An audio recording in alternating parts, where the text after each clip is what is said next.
We appreciate Kyle, Cheryl, everybody else who encourages to hit the like button. Sam, Kim, good to see you, Sam. Giving us the word on the Vegas line. Oklahoma is a 22.5-point favorite. The over-under is 61.5. Seems pretty fair. Well, I don't know. I mean, Oklahoma's defense is ranked pretty high. Aren't they like seventh in the nation right now after 2 games? A little bit different than we're used to out of Oklahoma, and They obviously we played know Western Carolina last week. yeah, we know they can score points. But yeah, we'll see. We'll see. Oh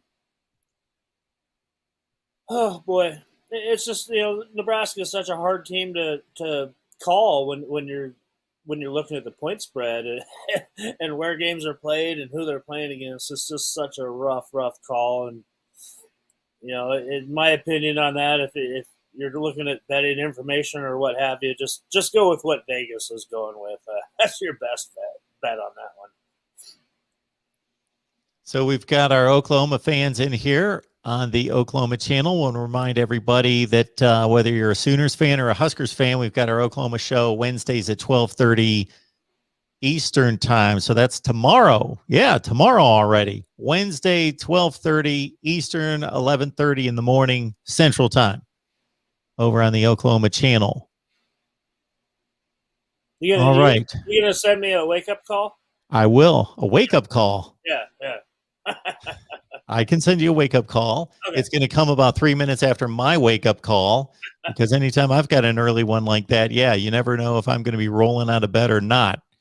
Probably, yeah, I am. So we've got Dan Richardson. Good to see you, Dan, here in recent weeks. Greg, would like your opinion on comparing the current talent level of Oklahoma versus the current talent level of Nebraska? Well, Oklahoma and Nebraska do they cross over a little bit on recruiting, where they do recruit a lot of the same guys. So yeah, I'm a little bit more familiar with an Oklahoma roster like that, and I mean, obviously, for the last 5 or 6 years, Oklahoma has obviously signed much better talent. Now Nebraska is starting to catch up a little bit on that front, but overall, Oklahoma's talent level is built for a team that contends to be in the college football playoff year in and year out, and Nebraska's quite frankly isn't. Nebraska's still searching for that, and Nebraska's just not going to get to that level that Oklahoma's at until you start winning games on the field.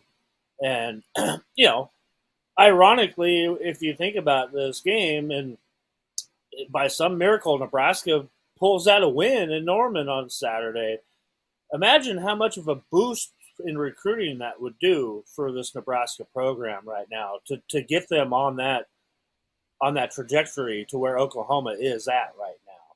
So, bottom line on to answer that question is that, Oklahoma across the board is probably 3 deep at every position, where Nebraska still is not. And they're still kind of scratching it, trying to be 2 deep at every one of those positions. I've asked you this question before in a different way, but if you took Nebraska's recruiting classes that comprise the current roster, so that's the last 4 to 5, maybe even 6 now with the pandemic year. So we're talking about Big Pete.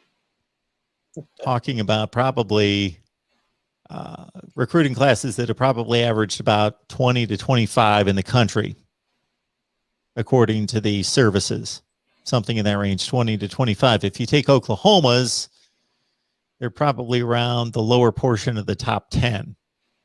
They've been a little bit better than that the last couple of years, but probably 7 to 10 in the country. What is the difference between if you're signing 20 to 25 players and you're 20 to 25 in the country versus a team that's 7 to 10 in the country? What's going to make up that gap? Like signing 3 or 4 more 4-stars?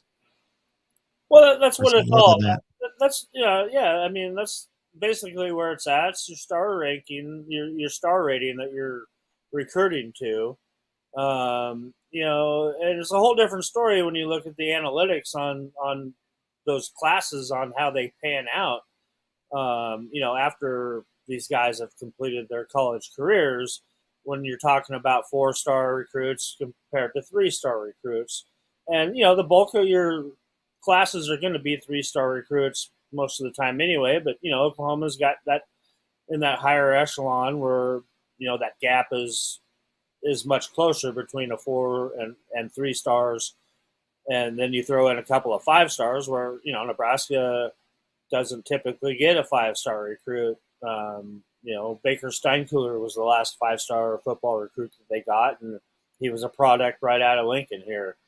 And then you look at Oklahoma's got talented quarterbacks that win Heisman trophies and go start on Sundays in the NFL, and Nebraska, quite frankly, hasn't had that. The last Heisman Trophy winning quarterback Nebraska has was Eric Crouch.